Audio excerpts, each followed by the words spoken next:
চুলাটা ধরিয়ে fry pan চড়িয়ে দিয়েছি, দিয়ে দিলাম সরিষার তেল। সরিষার তেল দেওয়া হয়ে গেলো, 2টা শুকনো মরিচ ছোট ছোট করে টুকরা করে ফ্রাই প্যানের উপর চড়িয়ে দিলাম, আর একটু জিরা দিলাম, শুকনা জিরা। দিয়ে পেঁয়াজ কুচি দিলাম, পেঁয়াজ কুচি দেওয়া হয়ে গেল। এখন আমি একটু হলুদ, একটু জিরার গুঁড়া আর একটু শুকনো মরিচের গুঁড়া অল্প অল্প করে দিয়ে দিলাম, দেখুন সামান্য পরিমাণে। দিয়ে একটু নাড়াচাড়া করে এখন আমি দিয়ে দিলাম গাজর, একটু লম্বা লম্বা করে কেটেছি গাজর। তারপরে দিয়ে দেবো আলু। আলু দেওয়া হয়ে গেল। এরপরে দিয়ে দেব কয়েকটা ছিম, সব অল্প অল্প করে, দেখুন অল্প অল্প করে সব দিয়ে দিলাম। সবজি দেওয়া হয়ে গেল আমার। এখন আমি এগুলো একটু হালকা করে জাল দিয়ে লবণও দিয়ে দিলাম, দিয়ে এখন কিছুক্ষণ ঢাকা দিয়ে রেখে দেবো।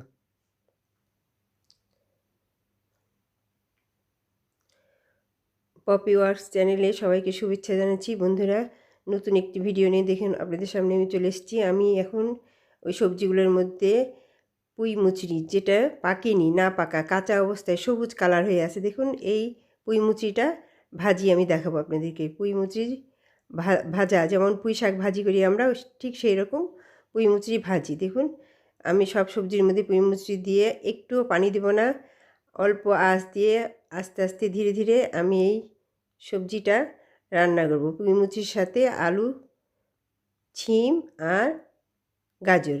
গাজরটা খুবই ভালো লাগে এইসবে সবজির মধ্যে দিয়ে খেতে।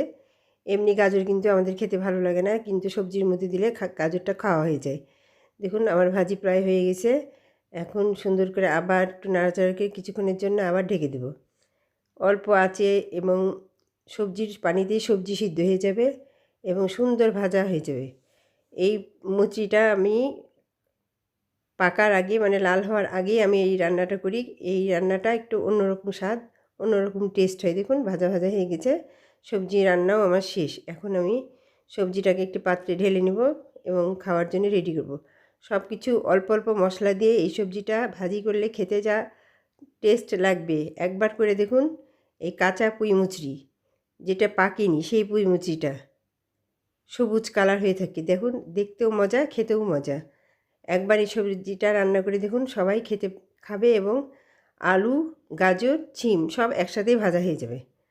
দারুণ একটি সবজি, খেয়ে দেখবেন এবং আমি যেভাবে রান্না করলাম সেভাবে রান্না করে দেখবেন, টেস্টই আলাদা। বন্ধুরা, আমার চ্যানেলের এই ভিডিওটা যদি আপনাদের ভালো লাগে, সাবস্ক্রাইব করবেন, লাইক দিবেন এবং সুন্দর সুন্দর মন্তব্য করে আমাকে আরও রান্নার ভিডিও দেখাতে উৎসাহিত করবেন।